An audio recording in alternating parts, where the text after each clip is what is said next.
জামুগুৰি হাটৰ বগাবিলত বিদ্যুৎ স্পৰ্শ হৈ মৃত্যু হয় এগৰাকী মহিলা। নাম হেমন্তী দেৱী, বয়স 41 বছৰ। উক্ত মৃত্যুগৰাকী মহিলাৰ পানী উঠোৱা মটৰৰ লগত সংযোগ হৈ থকা বিদ্যুৎ তাৰত লাগি বিদ্যুৎ স্পৰ্শ হৈ মৃত্যুবৰণ। উক্ত মহিলাগৰাকীৰ মৃত্যু হোৱাত উক্ত অঞ্চলত পৰিছে শোকৰ ছাঁ।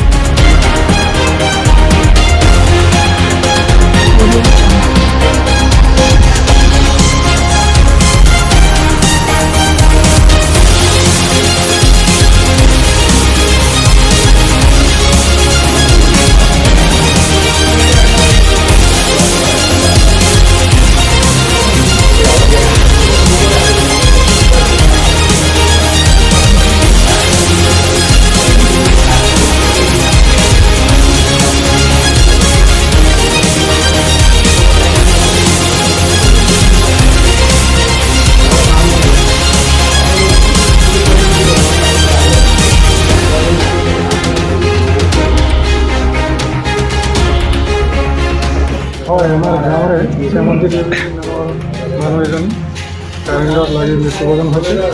আমি গাঁৱৰ সকলো মৰ্মাহত হৈছোঁ আৰু ইতিমধ্যে তেওঁক হস্পিটেললৈ উত্তৰজাম কৰি প্ৰাথমিক হস্পিটেললৈ অনা হৈছে। হস্পিটেলত অলৰেডি তেওঁ মৃত বুলি ঘোষণা কৰিছে। আমি ওচৰৰে জামুগুৰি থানাত অলৰেডি জনোৱা হৈছে আৰু তেওঁক পষ্টমৰ্টমৰ ব্যৱস্থাৰ কাৰণে আমি অপেক্ষা কৰি আছোঁ। মানে কি তেওঁ পানী আনিব গৈছিলে, কেনেকুৱা ধৰণৰ? তেওঁ পানী আনিব নহয়, ঘৰ সাৰি আছিল বুলি শুনা পাইছোঁ। সাৰি থাকোঁতে মটৰত অলপ শ্বৰ্ট হৈ আছিল সকলে, তাত হাত লগাত তেওঁ শ্বৰ্ট কৰি তেওঁ মানে তলত পৰি আছিল, মানুহ নাছিল ঘৰত। কিছু সময়ৰ পাছত ল'ৰা আহি তেওঁক দেখা পায়, মানে হুলস্থুল কৰোঁতে গাঁৱৰ মানুহে গম পায়, মেডিকেলত গ'ল। ঠিক আছে, ধন্যবাদ।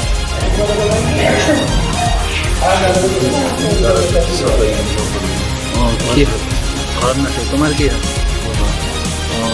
কিহত লাগিলে? মটৰত। এতিয়া হস্পিটেলত অনা হৈছিল।